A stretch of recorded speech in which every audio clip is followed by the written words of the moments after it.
January 1961, and a family of 5 Chinese citizens have left their village and are on the road. What they've left behind is utter devastation. What's in front of them is most likely death. First, they lost their home after it was torn down for scrap. Then, after the little food in the village they had ran out, they ate bark from the trees and mud from the ground. On their perilous journey to find something to eat, they sell most of their clothes for morsels of food. They don't have any boots, having stewed and eaten them already. Just the other day, a man offered to buy one of their children for a bowl of rice. That didn't happen, but those kids are already showing distended bellies.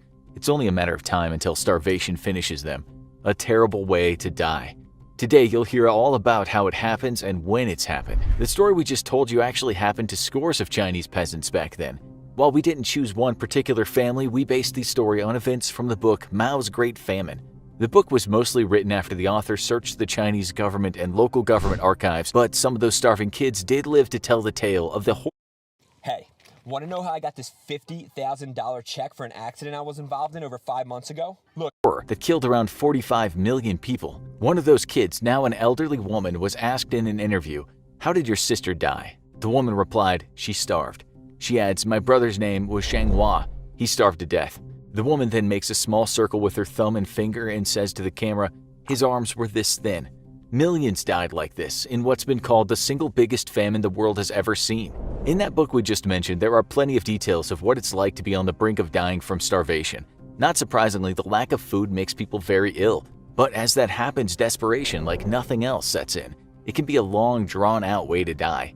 People really did eat bark, so you could walk into one village and just stare out at a wasteland of stripped trees. Some people ate shoots from the ground, and when they weren't available, they resorted to eating mud. When you're starving, you'll eat almost anything.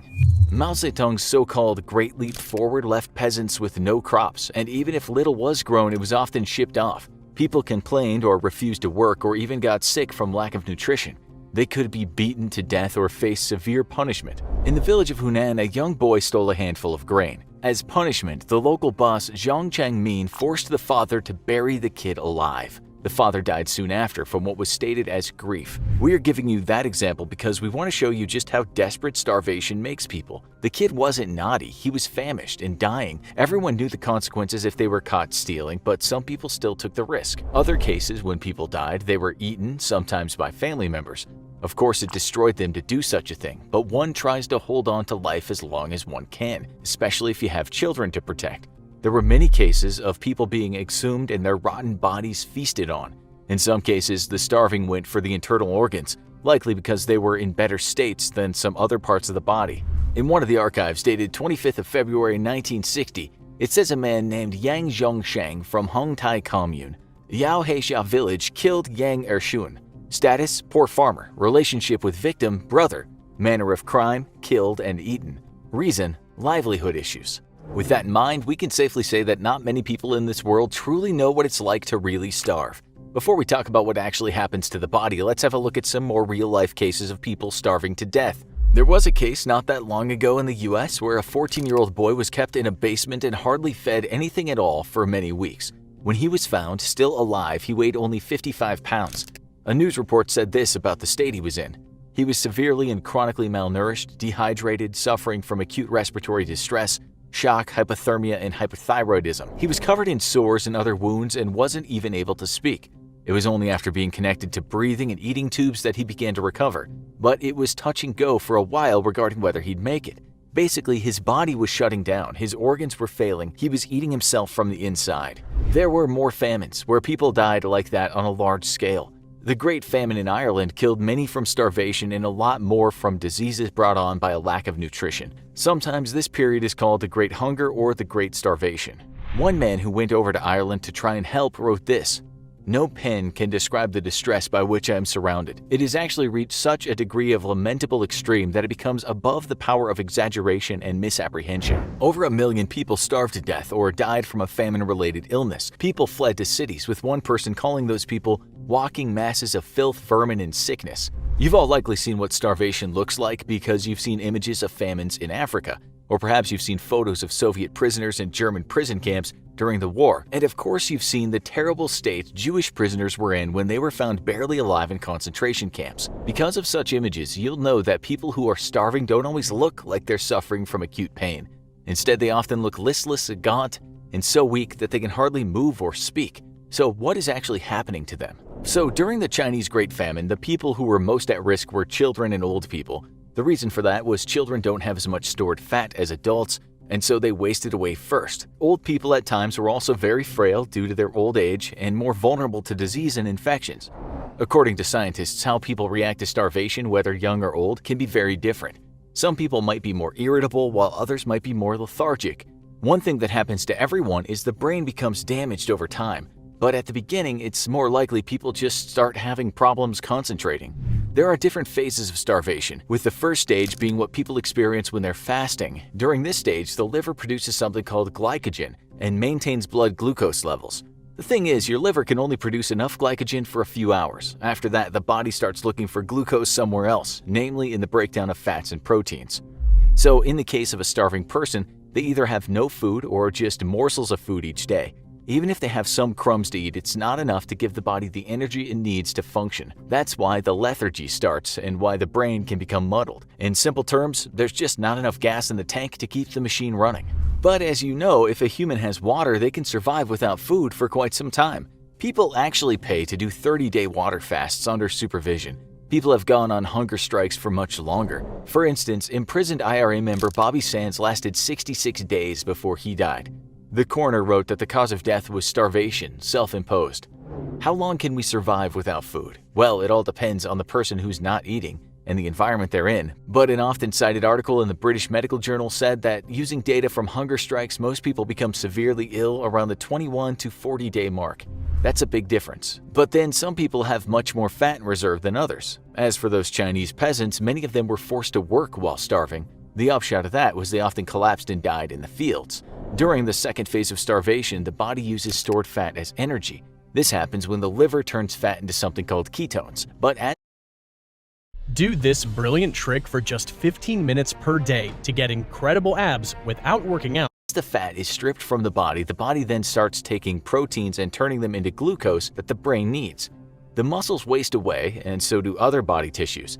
This is all to feed the brain, which has some people to say that the body starts to cannibalize itself in order to keep the brain functioning. At this point, the heart has to work really hard because blood pressure is low. At the same time, the person becomes emaciated. As those proteins are taken from tissues and blood vessels, fluids can start leaking. This can make the face, legs, and arms start to swell, as well as the stomach. This is called edema, and when it's bad, it can become really hard to move around.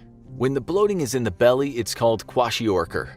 One Chinese survivor of the famine described it like this: "I was the first to come down with a serious case of edema. I became emaciated, my ankles swelled, my legs got so weak. I often fell while walking to the fields for forced labor.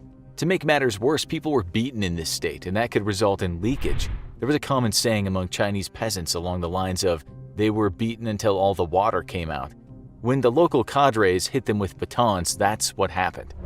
There's another condition related to insufficient calorie intake known as marasmus, which comes from the word withering. These people might have shriveled skin and exposed ribs. Their throat might become so dry they can hardly speak. They might just curl into a ball on the floor as their facial skin seems to lose its elasticity. At this point, with eyes bulging, they may look as if they've been stripped of their thoughts. They're close to death. With marasmus, there's something called a point of no return, which means that even if they received food, they would still die. Their hair might change color and then fall out. At the same time, the skin might become scaly and just flake off. With all those tissues and organs breaking down, they are super susceptible to disease, which is likely what'll finish them off if the infection doesn't. Even if the person is somehow brought back from the dead, it's possible they'll suffered irreparable brain damage. One interesting case we found was from 1993 when a woman in a hospital dying of cancer said she just wanted it over with and asked not to be given any food or drink. She was observed by Dr. Robert Sullivan, who worked at Duke University Medical Center. The strange thing is, the doctor noted that during the final stages of this woman's life, she didn't feel any pain. Although it must be said she may also have been taking painkillers. Nonetheless, once she had totally given herself up to death, she was chatty on the way out and then one day slipped into a coma and died after her organs failed. Still, it's the ones that survive on little bits of food who hurt the most, mentally and physically. According to the doctor, being ravenous all the time and trying to make it to the next day is incredibly painful. Starvation can lead to all sorts of ailments, including chronic watery diarrhea, fever, disease, bleeding under the skin, loss of eyesight, hallucinations, convulsions, skin conditions, and irritation in many regions of the body. It's just during those very last stages, when someone has nothing left in them, they seem to resign themselves to death, and perhaps some of the pain recedes. In the Holocaust, Jewish prisoners were fed very, very little, and they soon became terribly emaciated. Some of those people in the very last stages were said to lose their will to live and even seemed apathetic about death. The name given to those people was Musulman. Holocaust survivor and writer Primo Levi described them like this: non-men who march and labor in silence, the divine spark dead within them, already too empty to really suffer. One hesitates to call them living, one hesitates to call their death, death in the face of which they have no fear, as they're too tired to understand. You can only imagine the absolute pain and turmoil a person would have to endure to get to this point. As you've seen today, people can hang on through the most unimaginable tortures, but little by little the body breaks down and the brain accepts that there is no turning back. This is why it's one of the worst ways to die. Now, you need to watch Impalement, Worst Ways to Die. Shalom, shalom. HALALYAM, YAHAWAH, BAHASHAM, YAHAWASHI, BAHASHAM, QADASH. The bonus of the elders and apostles, a great MILLSTONE teacher with well, peace and salutations be to the hopeful elect. Brother Tazam Gabar coming at you from the Prophets in Babylon camp here in Tampa, Florida. And it's going to be a quick hit lesson going into this post I seen. It's a funny little picture, man. I'm actually going to make it the wallpaper for the class. But it was pretty much going to, the picture says, impress her with something expensive, and it's a picture of a man, like it looks like he was proposing to a woman, but it was cropped out. The part of the ring was cropped out, and it was a carton of eggs put in his hand, man, because there's a there's something going on right now with the eggs. Inflation's going on with the eggs. I believe it's up north. I believe it's up north. I can check where real quick.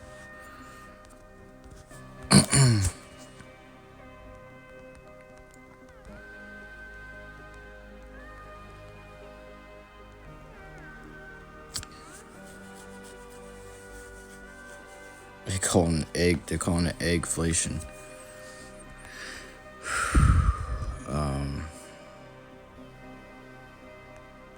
It says it's really over in California, but it says it's a national egg shortage, but it's really impacting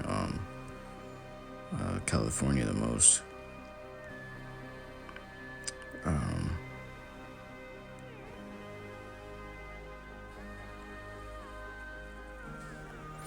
This is a breaking money by Forbes, or it says Forbes website. At the headline for the article, it says, "Why are egg prices still so high? It's not the reason you think." Alright, and this article was made about a week ago. It says, the median cost of a dozen eggs in the U.S. remains $4.25, over twice what it was a year ago. And while increased inflation in 22 has contributed somewhat, the real reason egg costs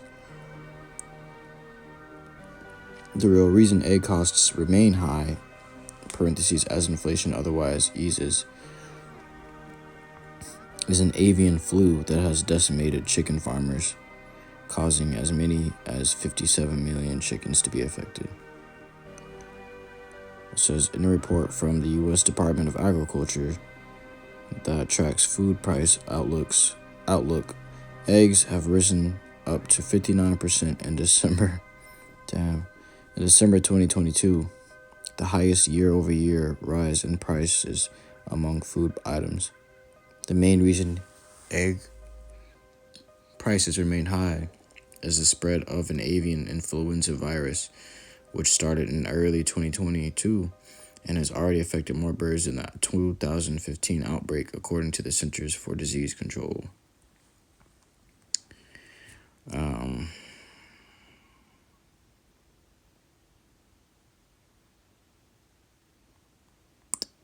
That's really all we needed from that, but they're talking about, well, drop down this paragraph. It says, in some states like California, egg prices are as high as $7 for a dozen, mainly attributed to a state law which requires egg producers to raise cage-free hens. That went into effect last year, and so far the bird flu has killed 4 million cage-free hens alone, keeping supplies low as demand remained high. Consumer eating habits also play a part in the sudden rise in egg prices, as egg consumption has risen 17% between 2012 and 2021, according to a report from the USDA, and have even outpaced red meats. So, what they're saying is because of an avian bird flu that the egg prices are rising up, you know. But they were telling you not too long ago, last year, that there was going to be a global food crisis. They were telling us going to be a global food crisis this year, 2023. You know, like midway through the year, that food is just going to collapse. It's going to really take effect. It's going to really start affecting people. Inflation is going to really start kicking in. So this ain't really hitting like it should be, like it would be if it was true. But you know, they've already warned of a global food crisis during 2023, and inflation comes with food crisis. And now you have an inflation in egg prices, you know. So hey, if anything, it's all of the Lord, YAHAWASHI, man. You know, it don't get no better than that. This is the book of 2nd Esdras, chapter 16 and verse 22. Behold, let's start at verse 21. Behold, victuals shall be so good cheap upon earth, that they shall think themselves to be in good case. And even then shall evils grow upon earth, sword, famine, and great confusion. So we have a great famine coming, you know. And it's only going to get worse. It's not going to get any better from here. It's only going to get worse. And it's only been, the state of the world has only been deteriorating, you know, more and more.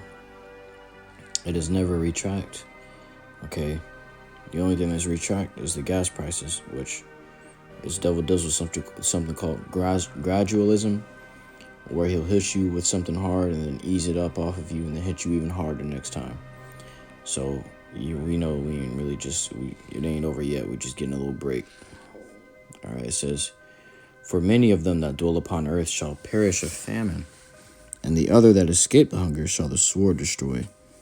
So scripture say many gonna perish of famine, man. And famine, to die of hunger is the worst way possible to die, man. Because your body is eating itself alive, and during the process you suffer very great torment.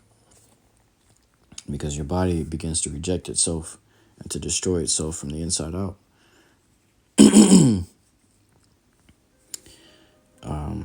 And the dead shall be cast out as dung, and there shall be no man to comfort them. For the earth shall be wasted, and the city shall be cast down. All right. So you're going to see people.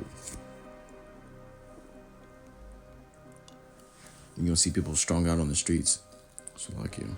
You're going to see people strung out on the streets, man. Dying of hunger, dying of disease and pestilence, dying of the sword. You ain't going to see these people buried in the dirt. And these people are going to get proper burials. They're not getting proper burials. They're going to be, their grave is going to be out on the streets, in the grass and in the fields. Shall they die, man?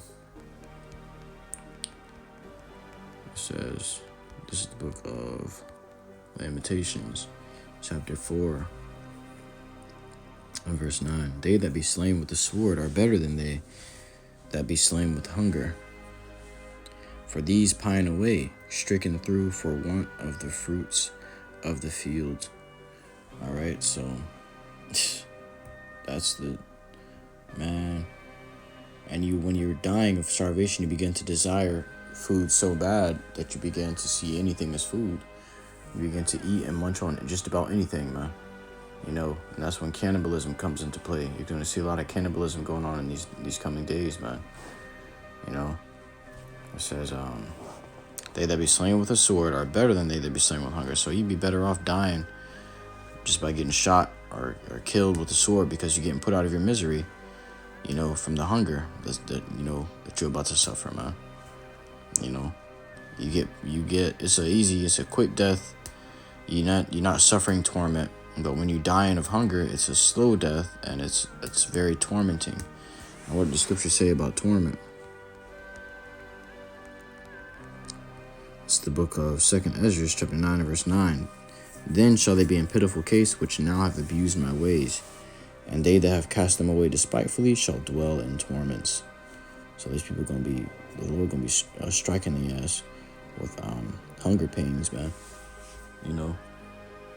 It's going to be a torment for them to eat their own kids. It's going to be a torment for them to be so hungry the body's eating itself. That's torment, man. For such as in their life have received benefits and have not known me, and they that have loathed my law while they had yet liberty, and when as yet place of repentance was open unto them, understood not but despised it. The same must know it after death by pain. So you're going to endure a great amount of suffering. This one's a good one too.